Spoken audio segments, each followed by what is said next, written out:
असल सोल्यूशन क्या है ये भी असल बताइए सोल्यूशन साथ इज़ वेरी सिंपल कि अपनी डाइट को अपने लाइफस्टाइल और वर्कआउट की बेस पे डिफाइन करें। कोई बंदा, मैं आपका डाइट प्लान फॉलो नहीं कर सकता और आप मेरा डाइट प्लान फॉलो नहीं कर सकते। लोग करते ये हैं कि डाइट प्लान एक बनवाते हैं और उसको फॉलो 6 बंदे कर रहे होते हैं। ऐसा पॉसिबल नहीं है। हर बंदे की नेट भी डिफरेंट है, हर बंदे का लाइफ साइकिल डिफरेंट है। कोई बंदा 16 घंटा काम करता है, कोई बंदा 12 घंटे काम करता है, कोई बंदा 8 घंटे काम करता है। सबका कैलोरी डेफिसिट जो रेट होता है वो डिफरेंट होता है, सबका BMI डिफरेंट होता है। सो ये वो पैरामीटर है जिनकी बेस पे आप गेज करके किसी भी ह्यूमन एनाटमी को डिफाइन करते हैं कि इसको कितनी ज़रूरत है क्या काम करने की। अगर एक बंदे की रिक्वायर्ड कैलोरी पूरे दिन में 2500 है, क्योंकि उसका लाइफस्टाइल ऐसा है। जैसे मैं अपनी ठीक एग्जांपल देता हूँ, मेरी 2500 कैलोरी अगर है, सो आई शुड बी टेकिंग 2500। अब आपके लिए 2500 calories hell of a too much amount. आपकी मेरे ख्याल रिक्वायरमेंट अगर आपके स्टेटिस्टिक को देखें तो मेरे ख्याल 1500-1700 कैलोरीज आपकी पर डे होगी। सो ये बहुत वेरिएशन इसमें आती है। डाइट के लिए सबसे इंपॉर्टेंट चीज़ यही है कि पहली बात तो ये कि आप ऑर्गेनिक डाइट पे शिफ्ट हैं। ऑर्गेनिक का मतलब ये नहीं है कि बहुत महंगी चीज़ें खाना शुरू कर दें। ऑर्गेनिक का मतलब होता है क्लोज टू द नेचर। कोई भी ऐसी चीज़ नहीं खाएं जिसमें प्रिजर्वेटिव ऐड हो। रोटी खाएं केमिकल्स घर की, एडेड हो हाँ, रोटी खाएं घर की, चावल खाएं घर के, ठीक है ना। और सबसे देखें, हर चीज़ को फॉलो करने का एक सिंपल स्टेप होता है। पहला ज़रूरी होता है कि जंक फूड बंद कर दें। पहले जहन में ये चीज़ बनाएं कि बाहर से खाना कुछ नहीं आएगा, जो बनेगा घर में से बनेगा। नो टू जंक फूड हाँ, तो वो उसको करके पहले आप होम फूड पे शिफ्ट हो। कार्बोनेटेड ड्रिंक्स फिर हाँ, ड्रिंक्स को नो बोल दें और वाटर को ऐड करें, डिटॉक्स जूसेस को ऐड करें, ये जो चाय का डिटॉक्स इस्तेमाल कम जूसेस कर दें। मिलते हैं, ये जो मार्केटिंग होती है, क्या ये मुनासिब है पीना या देखें, नहीं? अगर तो कोई बंदा सही बना के भेज रहा है और 100% ओरिजिनल है, उसमें केमिकल प्रिजर्वेटिव ऐड नहीं है और आर्टिफिशियल कलर या मिंट फ्लेवर, जो भी फ्लेवर्स होते हैं वो अगर यूज़ नहीं किया आर्टिफिशियल, दैट इज़ गुड, आप ले सकते हैं। या घर में बनाएं, घर में बन सकते हैं हर चीज़। तो ठीक है। तब तो ज़ैड ये बताएं, यूजुअली कहा जाता है कि पतले लोगों को जिम की ज़रूरत नहीं है, या मोटे लोग हैं तो उनको तो ज़रूर, या ओबेसिटी वगैरह जो होती है, क्या ऐसा है? कैटेगराइजेशन है या सबको करना चाहिए? देखें, जिम एक ऐसी चीज़ है जो सब बंदे कर सकते हैं, लेकिन हर बंदा अपने गोल को देख के वहाँ पे जाता है। ठीक ठीक पतला बंदा ठीक। ये जाएगा कि मैंने मसल गेन करना है, मैंने मोटे होना है, उसका गोल डिफरेंट है। मोटा बंदा जाएगा कि मैंने पतले होना है। और एक बंदा ना मोटा पतला दरमियाना साइज़ का है और उसका बिल्कुल सांबर ठीक है वो। और ये कुछ लोग ऐसे होते हैं जो क्लेम करते हैं कि हमें जिम की ज़रूरत नहीं है बिकॉज हम फिट हैं। सो फिटनेस का मयार हरगिज़ ये नहीं है कि जो बंदा मोटा हो उसको आप कहना शुरू कर दें कि ये अनहेल्दी है, और जो बंदा पतला हो उसको आप कहें हेल्दी है। इट्स फिटनेस ऑल का अबाउट मसल इट्स स्ट्रेंथ। नहीं, it's all about your strength. एक सर्टन एक्टिविटी को एक लिमिटेड टाइम में परफॉर्म करना with all the accuracy, with good form and posture, it is all about fitness. ठीक। और Z आपने बहुत से प्रोमिनेंट फिगर्स जो हैं उनको ट्रेन किया है, जिसमें हम बात करते हैं बाबर आज़म की, अज़हर अली की, फिर हम बात करते हैं कमरान लशारी की, बिलाल लशारी की, और भी बहुत से हैं जिनके मैंने अभी नाम यहाँ नहीं दिए। ये बताएं, जब बाबर आज़म की बात करते हैं, जिस टेन्योर में आपने बाबर आज़म को ट्रेन किया है, उनका ग्राफ पीक पे था, and no one can deny the fact. लेकिन अब आप उनको ट्रेन नहीं करते, लेकिन ऐसा क्या इशू है? उनकी फिटनेस ट्रेनिंग में कोई प्रॉब्लम है, या स्ट्रेंथ में कोई प्रॉब्लम है, या स्किल्स अलाइन नहीं हो रही स्ट्रेंथ के साथ कि उनकी परफॉर्मेंस जीरो पे जा रही है? किसी को वैसे तो पर्सनली क्रिटिसाइज नहीं करना चाहिए उस लिहाज से, यहाँ पे बट पर्सनली क्रिटिसाइज हाँ, नहीं कर रहे, वो प्रोफेशनली पाकिस्तान को प्रेजेंट करते हैं, रिप्रेजेंटेटिव हैं, और क्रिकेट खेलते हैं, इंटरनेशनली खेलते हैं। बिल्कुल, हमें पर्सनली ही is a there is national no hero offence. And of course हमें प्रेस करना चाहिए बिकॉज हमने उनको हीरो बनाया है और हम ही उनको यहाँ तक लेकर सो आए हैं। हम एनालिसिस ले रहे हैं, बट जहाँ क्रिटिसाइज तक नहीं कर उनकी रहे। परफॉर्मेंस का ताल्लुक है और जो चीज़ें हैं, देखें मैं आपको बड़ा एक सिंपल एग्जाम्पल बताऊँ, वो बाबर आजम हो या वो कोई भी बच्चा जो स्कूल क्रिकेट खेलता हो या स्कूल स्पोर्ट्स खेलता हो, किसी भी लेवल पे खेलता हो, हमारा बेसिक मसला जो है वो फंडामेंटल्स के गलत होने का है। हम अपने बच्चे को स्कूल एज में स्पोर्ट्स एक्टिविटी में कम इंगेज करते हैं। That is one of the reason कि हमारे बच्चों की जो नरिशमेंट होती है, जो स्टेज होती है ना बच्चे की 7 साल से 12-13 साल तक की, वो बहुत ही क्रिटिकल होती है। उसमें पेरेंट्स एम्फसाइज करते हैं कि बस पढ़ो पढ़ो और पढ़ो। इधर ट्यूशन ख़त्म हो अगली ट्यूशन पे चले जाओ, ये ख़त्म हो तो अगली ट्यूशन पे चले जाओ। हम कभी ये नहीं कहते कि वो एक स्पोर्ट्स लाजमी खेले। वो दिन में 1 घंटा कुछ भी करके, रात को, सुबह, शाम, किसी टाइम भी वो किसी ग्राउंड में जाए। सो फंडामेंटल जब गलत होती हैं तो तब ये प्रॉब्लम होते हैं। अब जब हमारे प्लेयर्स होते हैं, जितने भी आपके माशाल्लाह प्लेयर्स पर पाकिस्तानी टीम में हैं जो किसी भी और स्पोर्ट्स में आते हैं, वो नॉर्मली अपने बचपन में इसी चीज़ का शिकार होते हैं कि ग्राउंड स्पोर्ट्स कम होते हैं। बाय द टाइम 12-13 साल की उम्र में जाके उनको रियलाइज़ होता है। सो प्रॉब्लम ये होती है कि हमारे यहाँ स्किल तो डेवलप हो जाता है और स्किल बाय बर्थ भी होता है, क्योंकि नॉर्मली जितने भी क्रिकेटर्स हैं, जितने भी फुटबॉलर्स हैं, हॉकी प्लेयर्स हैं, टेनिस प्लेयर हैं, जितने भी स्पोर्ट्स से मुंसलिक लोग हैं, उनका स्किल सेट जो होता है, स्किल सेट डेवलप नहीं किया जाता, ठीक। आपकी स्ट्रेंथ डेवलप की जाती है। और स्ट्रेंथ डेवलप करने के लिए हमारे यहाँ ग्रास रूट लेवल पे अकेडमीज़ मौजूद नहीं हैं। लेकिन उज़ैर मुझे ये बताएं कि आप इस वक़्त बाबर आज़म को क्या मशवरा देंगे कि अपनी स्ट्रेंथ ट्रेनिंग में कौन-सी चीज़ ऐड करें? अभी इस वक्त जो करंट वो ट्रेनिंग जो कर रहे करंट हैं, सिचुएशन है अगर इस वो वक़्त बाबर आज़म इस की, वक्त जो वो उस वक़्त करंट आपको क्या ट्रेनिंग कर लगता रहे है? हैं, अगर मैं आपको टू बी ऑनेस्टली बताऊं, वो ट्रेनिंग बहुत ही लीथल किस्म की कर रहे हैं, बहुत अच्छी ट्रेनिंग कर रहे हैं to be honest. The problem is the focus at the moment. वो कैसे He's आएगा? been no, he's been criticized and he's been trolled by the social media a lot. तो आपको क्या लगता है कि उसमें कप्तानी फिजिकल छोड़कर उनको सिर्फ़ ही नीड्स अ अपनी गुड बैटिंग मेंटल पे स्ट्रेंथनिंग, जिसके लिए उनको बहुत ज़्यादा मेडिटेट करना चाहिए.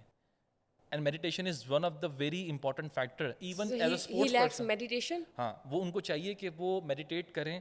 अपने अच्छे जो पास्ट में उन्होंने 8 सालों में 9 सालों में पाकिस्तान के लिए जितना कुछ अच्छा किया और अभी भी करेंगे और इंशाल्लाह करेंगे, सो वो उस बारे में सोचें, जो अच्छा हुआ है उसके बारे में सोचें और मज़ीद अच्छे की तवक्को करें.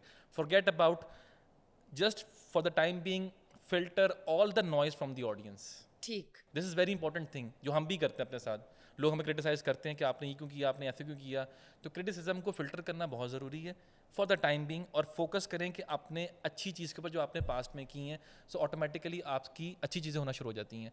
हर बंदे के ऊपर बैड देखिए पैच आता है ज़िंदगी में. Criticism there is a difference between criticism जो कि ऑडियंस की तरफ से आता है और वो हमेशा आएगा किसी भी बात पर, तनकीद ऑडियंस है कहते तो हैं हम है ना उसे। वो लोग.